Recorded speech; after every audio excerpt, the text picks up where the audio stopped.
our VIP program for Brave Leaders Rising. Her name is Alice Shikina, and she is the best negotiator, mediator I have ever met. And here's why. And before I tell you why, the reason why we're here today is because the U.S. election is coming up. And even if you don't live in the U.S., conflict happens over politics all the time. And how do you navigate those very difficult and uncomfortable conversations? I find that in the U.S., usually people don't even talk to each other, or they fight and then it's like they're done, right? So Alice is here with us. And before I ask her the first question and we dive in, what's really remarkable about her is that most people are either a negotiator or can teach negotiation, or they can teach mediation, or they're a mediator. And she also comes from, like me, a rich background in acting. And so what that means is that when she is working with her clients, and she'll tell you a little bit more about that at some point during this interview, she's really quite brilliant to be able to see it as both from the mediation side and the negotiation side, and be able to get far better results than the average person. Plus, because of her acting background, she understands body language and voice and persuasion. You have to persuade an audience to believe you in a way that a normal negotiation mediator, well, two separate people and her, it's one, would know. So Alice, I'm so excited that you're here, and I'm so proud to call you a friend and a client and a colleague. Thank you, Cindy, for having me. I'm super excited to have this conversation with you and your audience. Yay! Okay, so let's dive in right away. And by the way, for people watching, stay tuned because she has a very special gift for all of you, which is super cool.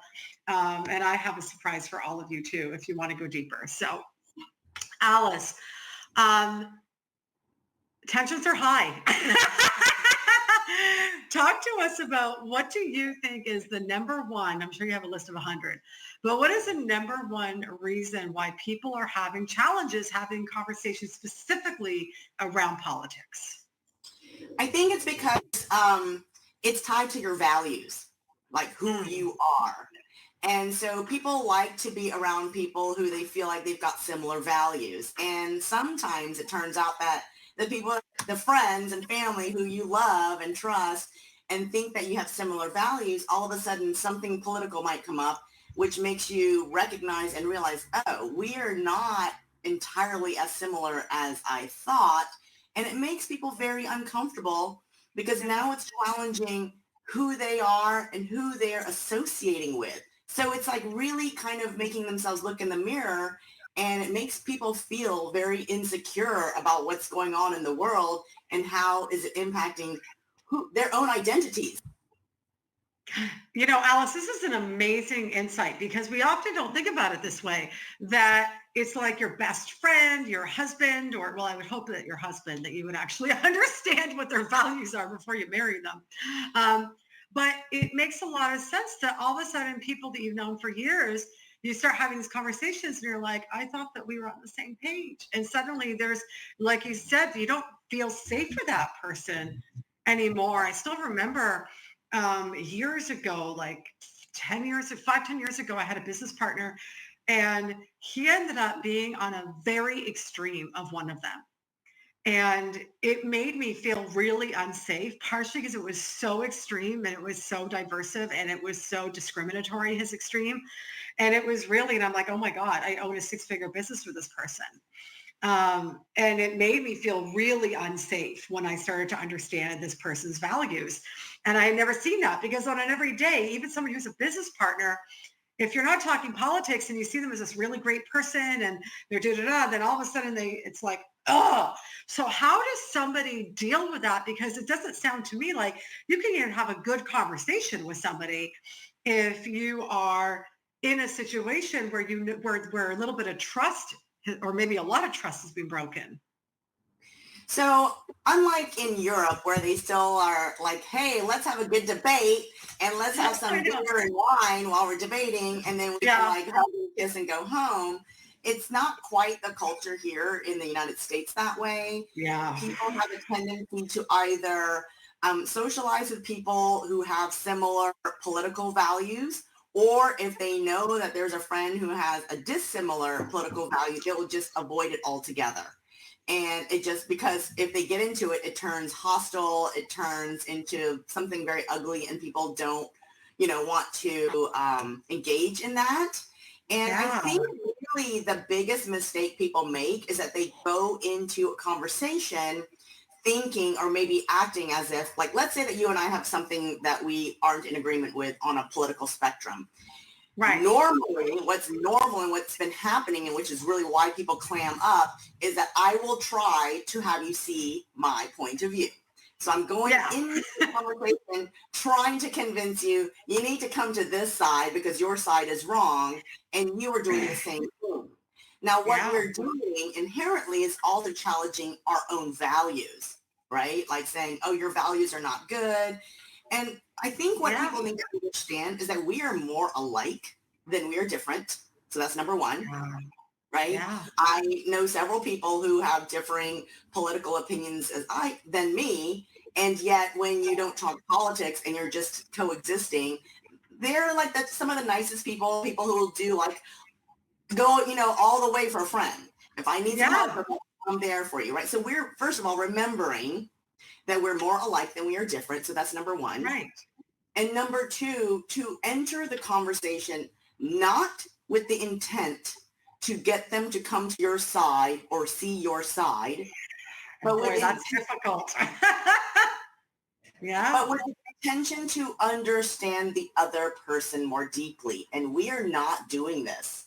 As a culture, we're not doing it across the board. There may be people here and there that are doing it, but generally, most people are not having difficult conversations. They're uncomfortable listening deeply to someone else's viewpoint to try to understand them. It's easier to say, I don't understand you. I don't want to understand you. I don't want to have empathy about your point of view. Therefore, let's just avoid it, or let's just blow everything up. And I'm going to cut you off from all my social media, and I'm going to block you, and we're no longer friends. And in my opinion, if you do that, you are creating a silo where you're hearing echo chambers of your own opinion. And if you want to make changes in the world, you cannot be effective if you create an echo chamber and exist within it. Right. And if we truly want love and peace. Now, we actually do have a comment, and okay, I'm trying to read this. All right, so David, thank you for your comment. Talking about values is perhaps the most important thing in today's interpersonal exchanges. There has been a concentrated effort to make people believe that the things that other people value make them wrong. And I think this goes back to what you were talking about, Alice. I'm going to give an example of where I had bias, not specifically about this election. I'm not even going there. But I will tell you that as a Canadian who immigrated to the U.S., the first time that I really went down to the south of the U.S. and I really started to experience it, I was a little bit freaked out because everywhere I was driving through the south and every 5-10 minutes, I see another sign for a gun convention, a gun store, a gun something. And it really freaked me out. And I was being really super judgmental about what the fuck is wrong with these people, Like, I mean, listen, we're all biased. And people say, I'm not racist, I'm not biased. Honey, we all are. We all are. We were all raised I'm raised in Canada. It's not that we don't have guns, but we have a different relationship to guns, and you will never see a big sign saying gun convention every 5 minutes. It's just not, and we have whatever. So I was like, you know what, as I'm traveling, because I was traveling through 10 or I don't know, a lot of states, at least 10 states that summer or whenever, or that winter. And I was like, you know what? I'm literally going to ask people about guns and actually try to seek understanding. And I did. So I went from state to state, and I'd be in Panera Bread having my broccoli cheddar soup. And I would literally say to them, like, this is so interesting to me because in Canada, this isn't normal. No, I wouldn't use the word normal, but I'm like, this isn't something I've really experienced. Do you have a gun? Why do you have a gun? And I have to tell you that although I really understood their point of view and I came to understand certain things, that part of it's just cultural. It's how they're born and raised. And, And I will say though that at the end of it, while I definitely understand their point of view, it doesn't, most of it doesn't feel good to me. I don't think any of it does. I mean, I'm also a pacifist. So, but I understood it. And it doesn't mean that I agree with it. It doesn't mean it's going to be a lifestyle I take on, but I understand now where they're coming from. I understand why it's important to them. I understand what their fears are and what their hopes are for having a gun. That terrifies the living shit out of me. But imagine if we could all do that, where we don't necessarily have to agree, but if we at least take the time, and literally I could have done a whole documentary on the topic, because I interviewed like at least 100 people over like Wow. 4 months of traveling to I know, I really wish I had it on camera because I learned a lot. It was really interesting. All right, David has another comment, but did you want to comment to my comment?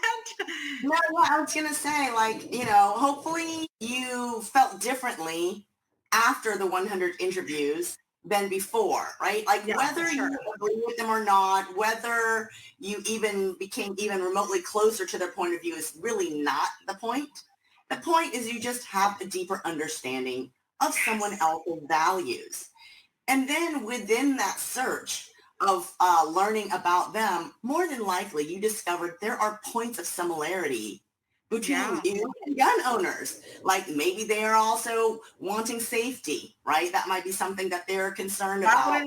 Yeah. I mean, for a lot of them, it was number one is like, I need to protect myself and my family. And that was the number one. And the number two was like, this is just how we're born and raised. And for a lot of them, they've got farms. They need guns on a farm. I wouldn't think about that. I'm a city girl. I've lived in Toronto, New York, Paris, and Los Angeles. Like, right. I'm like, oh, maybe in LA I needed a gun. Right. You don't have wild boars that you're trying to get off of your property. No, or something, right?